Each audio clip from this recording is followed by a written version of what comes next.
Welcome ma queen dans Bubbly Hub. Aujourd'hui, j'avais envie de te parler de quelque chose qui touche beaucoup d'entre nous à un moment donné.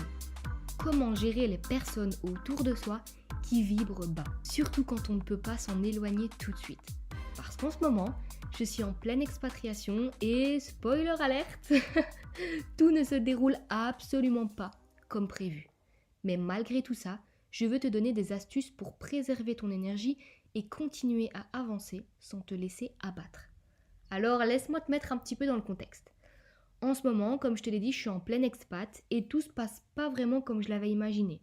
Entre mon chat qui a besoin de soins et des imprévus qui se multiplient, je t'épargne les détails, je me retrouve à gérer des situations qui me prennent beaucoup d'énergie. Et comme si ça ne suffisait pas, je côtoie des personnes dont l'énergie est parfois, comment dire, pas exactement ce que j'aimerais attirer. Des personnes qui vibrent bas, qui sont constamment dans le stress, le doute ou la négativité. Je suis sûre que tu connais ce genre de situation. Quand t'as pas la possibilité de partir ou de t'éloigner pour le moment, évidemment si t'as la possibilité tu te casses bien loin, on est d'accord, mais que tu ressens que cette énergie commence à te tirer vers le bas. Eh bien dans cet épisode, je vais te partager mes astuces pour ne pas te laisser envahir par cette énergie basse, même si tu es physiquement là. Ce qui se passe souvent, c'est que l'énergie des autres peut vraiment te contaminer si tu n'y prêtes pas attention. Alors, que faire quand tu n'as pas la possibilité de partir? Comment garder ta propre vibration élevée, même en étant entouré de gens à faible fréquence? La première chose que je te conseille, c'est de prendre du temps pour toi chaque jour. C'est un non négociable. Si tu peux le faire pendant 30 minutes, fais-le pendant 30 minutes. Moi perso, je le fais limite pendant 3-4 heures. Mais trouve un moment où tu peux vraiment te couper de tout, te retrouver seul avec toi-même. Cela peut être en faisant de la méditation, en lisant, en pratiquant une activité qui te reconnecte à ton propre centre. Peu importe. La clé, c'est de créer des moments où tu es totalement dans ton énergie, dans ta vibration élevée, et rien ni personne ne peut te toucher pendant ce temps-là. Un autre point important, c'est les réseaux sociaux ou les infos à la télé ou le journal, etc. Tout ça. On le sait toutes, ces plateformes peuvent être un vrai poison quand on est déjà en train de gérer des énergies basses autour de nous. Les stories, les posts, les comparaisons, ce que le journal dit, les infos, les dramas, tout ça peut te plomber, t'auto-stimuler dans un cycle de je dois faire ça, je fais pas assez, et blablabla, et te ramener dans une spirale négative.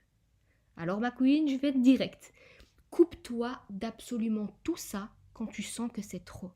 Quand tu sens que l'énergie des réseaux commence à t'envahir, à te faire perdre de la clarté ou de ta paix intérieure, déconnecte.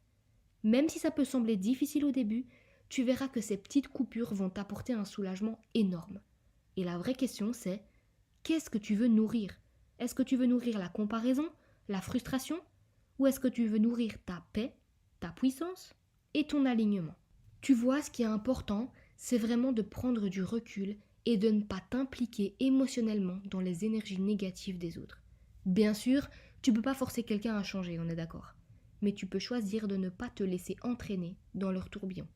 C'est comme si tu devais mettre une sorte de protection autour de toi, une bulle, une sorte de filtre énergétique qui t'empêche de te laisser contaminer par les vibrations basses. Et surtout, ne te laisse pas abattre par le stress ou les tensions, parce que c'est exactement ce que ces personnes-là veulent, ou en tout cas ce que ton cerveau veut, de l'excitation, parce que ton cerveau, il vit pour ça. Et quand tu réponds à la négativité par de la frustration ou de l'agitation, tu leur donnes du pouvoir sur toi. Donc à la place, reste calme et reste centré, même dans le chaos.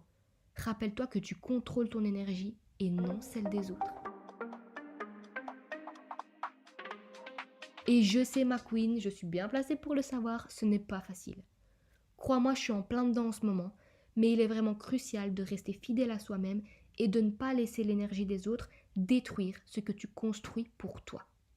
Et vraiment la clé de ça, c'est vraiment de s'observer, de s'auto-analyser, et c'est en prenant le temps de t'observer toi-même, d'observer tes pensées et tes émotions que tu vas te rendre compte que ah ben oui, là c'est trop, là j'en peux plus, là je dois me recentrer. Donc trouve vraiment des moments de calme, éloigne-toi des influences négatives et garde le focus sur ce qui est vraiment important pour toi. Et tout ça ça va finir par s'aligner.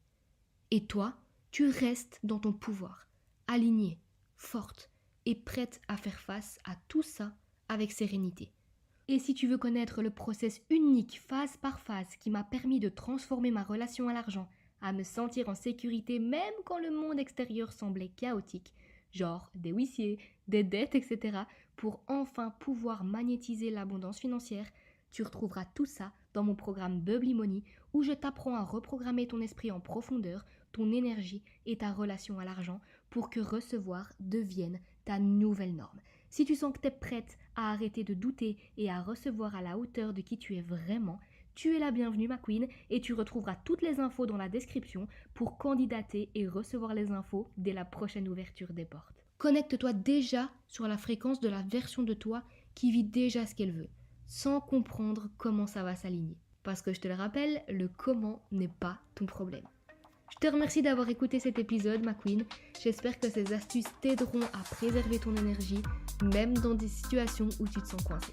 Si ce message t'a parlé, n'hésite pas à le partager à quelqu'un de ton entourage qui a besoin d'entendre ça. Souviens-toi, ta vibration est ta plus grande arme. Donc protège-la, nourris-la et tout le reste suivra. Je te dis à demain, ma queen.